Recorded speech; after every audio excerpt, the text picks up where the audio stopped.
অন্তর্বর্তী সরকার দায়িত্ব গ্রহণের পর রাষ্ট্রীয় ব্যয়ে কৃচ্ছ্র সাধনের পাশাপাশি ঋণ নেয়ার ক্ষেত্রে সতর্ক থাকার প্রতিশ্রুতি দিয়েছিল। যদিও তাদের 18 মাসে অতীতের যে কোনো সময়ের তুলনায় ঋণ গ্রহণ বেড়েছে।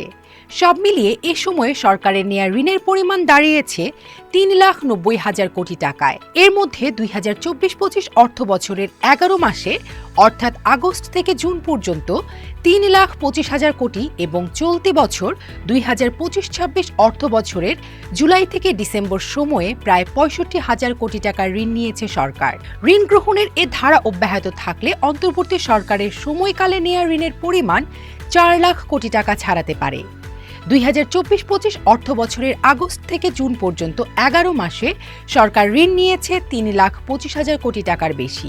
এর পাশাপাশি চলতি 2025-26 অর্থ বছরের জুলাই ডিসেম্বরের সময়ে দেশীয় ও বৈদেশিক উৎস মিলিয়ে প্রায় 65,000 কোটি টাকার ঋণ নেওয়া হয়েছে।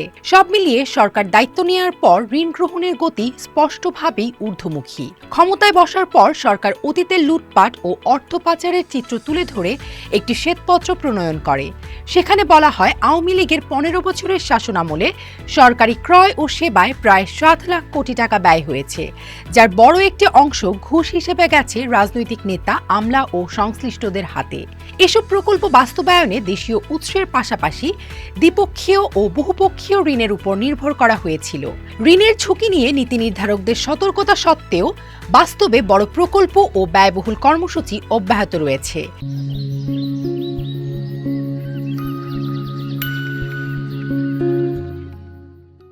একনেকের 20টি সভায় সংশোধিত সহ 251টি প্রকল্প অনুমোদন দেয়া হয়েছে, যার মোট ব্যয় প্রায় 3,78,000 কোটি টাকা। এর মধ্যে 98টি প্রকল্প আগের সরকারের নেয়া, যেগুলোর ব্যয় পুনর্মূল্যায়নের মাধ্যমে উল্লেখযোগ্যভাবে বেড়েছে।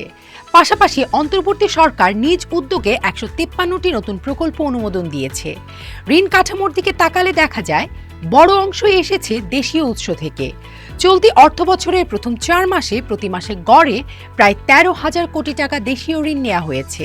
একই সময়ে বৈদেশিক ঋণ এসেছে তুলনামূলক কম, তবে ডলার ভিত্তিক হওয়ায় এর ভবিষ্যৎ বোঝা আরও ব্যয়বহুল হয়ে উঠতে পারে, বিশেষ করে এলডিসি উত্তরণের পর সুদের হার বাড়ার প্রেক্ষাপটে। বিশেষজ্ঞদের মতে, এত অল্প সময়ে এত বড় অঙ্কের ঋণ সামষ্টিক অর্থনীতির জন্য স্বস্তিদায়ক নয়।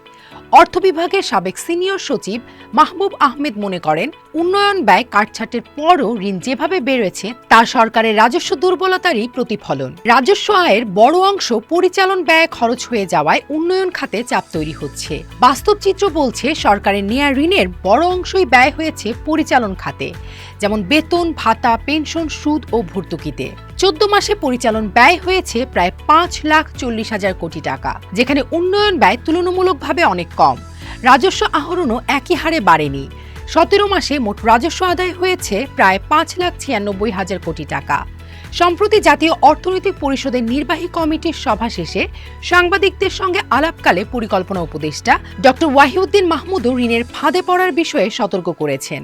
তিনি বলেন, স্বল্পোন্নত দেশের তালিকা থেকে উত্তরণের ফলে বিদেশি ঋণের সুদ হার বেড়ে যাচ্ছে, যা ভবিষ্যতে ঋণকে আরও ব্যয়বহুল করে তুলবে। তাই যতটা সম্ভব নিজস্ব সক্ষমতার উপর নির্ভর করতে চায় সরকার।